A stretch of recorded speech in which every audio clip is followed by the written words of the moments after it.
Hi everyone and welcome back to the video. In this video, we're going to talk about how you can choose a niche for your blog. Okay, so you already know that blogging is a great way to share your ideas, your opinions, your passion with the world, and it can also be a source of income and satisfaction. But before you start blogging, you need to decide on what your blog is going to be about, right? And this is called choosing a niche. So, a niche is a specific topic or area of focus that your blog will cover. For example, some popular niches are fashion, fitness, gaming, personal finance, and etc. So, choosing a niche is important because it helps you attract a specific audience and establishes you as an expert in your field. For example, if you have a blog about gardening, you will attract people who are interested in gardening and who trust your advice and recommendations. On the other hand, if you have a blog that covers everything from politics to sports to movies, you may not have a clear target audience and you may not be seen as an authority in any of the topics that you're covering. So, how do you go about choosing a niche for your blog? So, here I will share you some tips that can help you get started with it. So, the first tip is, and these are practical tips, right? These are practical advices that I'm giving you. So, the first is choose a topic that you are passionate about. So, when it comes to blogging, passion is the key. If you choose a niche that you are genuinely interested in, it will be easier for you to write more about it, and you will be motivated to constantly update your blog. On the other hand, if you choose a topic that you are not particularly interested in, it may show in your writing. Okay, it will show in your writing. I will, I can say it with confidence because I have seen it with myself in the past. It will show in your writing, and you may lose motivation over time. Okay, because over the time you will feel like a burden to write a blog about it, because blogging is not easy. You have to search, you have to do your research, you have to find something that people don't already know, and because only that people will spend time reading a blog, right? That's logical. So don't choose a topic that you are not passionate about, because you will basically end up wasting your time. So think about what you love to talk about and what you are most interested in learning more about. Do you love cooking and experimenting with different recipes? Maybe a food blogs is for you.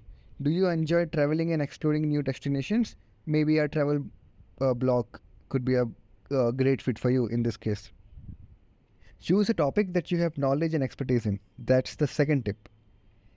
While it's not necessary to be an expert in your niche or to start a blog, it can certainly help you to have some knowledge and expertise in the blog you choose. This will enable you to provide valuable information and insights to your readers and establish yourself as an authority in your field. Consider your experiences, education, and skills, and think about how you can use them to provide value to your readers. For example, if you have a degree in nutrition, you could start a blog about healthy eating and wellness. If you have experience in business, you could start a blog about entrepreneurship and small business development. So that's the second tip. The third tip is consider the size of your audience. When choosing a blog, it's important to consider the size of your audience. If you choose a niche that is too small, it may be difficult to attract a large enough audience to sustain your blog. On the other hand, if you choose a niche that is too broad, it may be difficult to stand out from the competition. So do some research to determine the size of your audience and the level of competition in the niche. Okay, so also do check out the uh, other competitors blog who are also blogging and publishing blog on similar topics that you are interested in. So do some research. uh, and you can use tools like Google Trends and keyword research tools like Ahref and SEMrush to see how popular a particular topic is and how much competition there is in the market. It's also a good idea to consider the potential for growth in your niche. Okay, so if you choose a niche that is growing in popularity, you may be able to grow your audience along with it. And the competition may increase or may decrease or may becomes a constant if you are into a niche that is growing, because if a niche is growing, then other peoples might jump in or other peoples might not jump in, because that niche require a particular specific knowledge that not a lot of people might have. So it depends on your niche, but it's always good to choose a niche which is growing and not, you know, not decaying or going down in terms of popularity.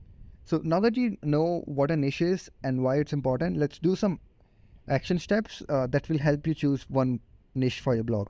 So the first action step for this video is identify your passion and interest. So make a list of all your hobbies, interest, and passion, and think about how you could turn them into a blog topic or a blog niche. For example, if you love reading books, you could start a blog review blog.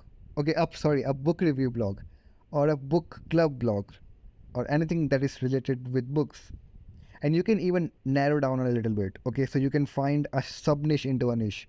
So even in blog, if you're interested in reading books, then you can start a blog which is only focused on a particular genre of books, let's say adventure or mystery or manga, anything. Okay, so the more niche you go, the better it is, but also take into consideration that the competition is not too high or not too low. And the second most important thing is that the audience should be there. Okay, you should not narrow down so much that there are not a lot of people who are uh, willing to read what you're writing about, because then there will be no one to read your blog, and then there will be no use of you writing a blog. So make a so strike try to strike a balance and try to find a niche by thinking on your passions and interests. So if you love another example, if you love music, you could start a music review blog or a music tutorial blog or anything that you're passionate about and you can help others learn it. So the second action step, that was the first action step. The second action step is research the size of the audience and the level of competition in your chosen niche. So this is what I was talking about. Use tools like Google Trends and keyword research tools to see how popular a particular topic is and how much competition is there in the market for that particular niche. So if you want to start a blog about yoga, you could go on Google Trends to see how many people are searching for yoga or related terms. You could also use keyword research tools like I already mentioned before. So few of the keyword research tools are Ahref, SEMrush, Ubersuggest, and Moz. Okay, these are the four most popular keyword research tools online. As of 2023, they might change in future, but I will recommend the best one is Ahref because they have a lot of data. They have a large database. They have a very active crawler. They are crawling all the websites, indexing all the websites. The second one is SEMrush, but Ahref and SEMrush and also Moz are paid. Even Ubersuggest is paid, but in Ubersuggest you can get a trial, I guess. In SEMrush also you can get a 30 days trial, but in Ahref you have to pay even for your trial. So it's a 1 week trial and you have to pay $7 or maybe $10 for it. But Ahref has very good data. If you don't have Ahref, and then go with SEMrush. Take their trial and research your uh, niche. Research your audience for your niche or using using SEMrush. You can also use forums, okay, like Reddit and Quora, and see if you can find some questions related to your niche on those forums. Because if you uh, if you see questions related to your niche on these forums, then that's a proof that there is demand for your niche and people are searching for it. People are asking questions, and that's a good sign. That's a social signal that there is demand for your niche and you can go ahead with it. The third thing that you can do is, of course, now is the time of AIs, and you can always ask Bing or ChatGPT for who has access to the internet, and you can always ask them that I am thinking of starting a blog and this is my niche. What do you think of it? Is it worth it? Should I go with it? What is the popularity? Is it growing? Is it decreasing? What's the audience size? Of course, it will not be able to give you the audience size, but it can definitely give you the trend. Okay, because they have data. So you can also use AI tools. Okay, so that was the second action step. Research the size of your audience. The third action step is consider your knowledge and expertise. So think about your experiences, your education, your skills, and how you can use them to provide value to your readers. For example, if you have been practicing yoga for years and have completed some training courses or certification, you can use that as an advantage to showcase your credibility and authority in your niche. So yeah, these were 3 action steps for today. So by following these steps, you should be able to narrow down your options and choose a niche that suits your passion, knowledge, and audience. Remember, choosing a niche is not a permanent decision. You can always tweak your niche and change or redefine your niche as you go along and learn more about your audience in and your market in the future. The most important thing is to start with something that you enjoy and that you can provide value to your audience in. So yeah, it's also very important that you don't stress too much on your niche. Like, just start with something that you're passionate about, and you can always tweak your niche in the future as well. Okay, it's not that search engines will penalize you in the future if you change your niche.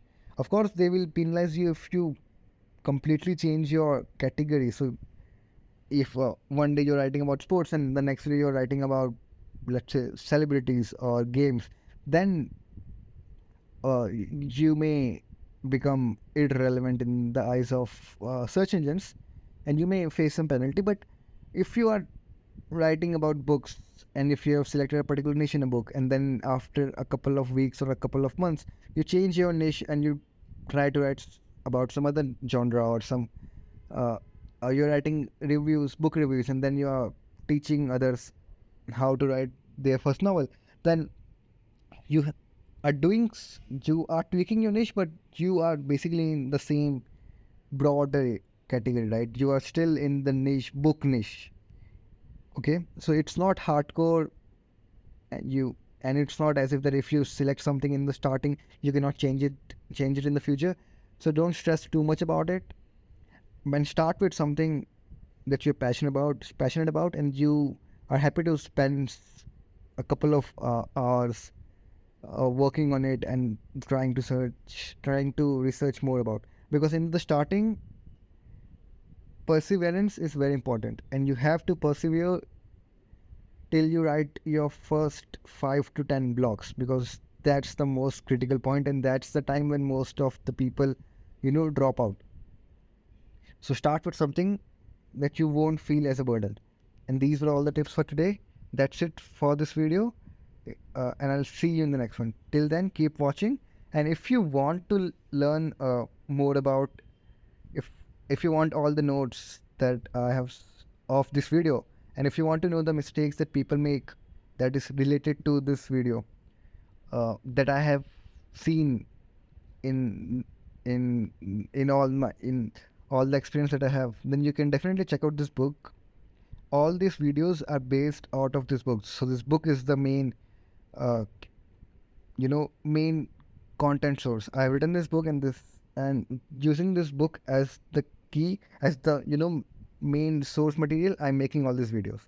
Okay, so if you want to check out more about this topic and blogging as a whole, and if you want to also read the common mistakes that people make that you can avoid, then do check out this book as well. And so that's it for this video. I'll see you in the next one. Bye.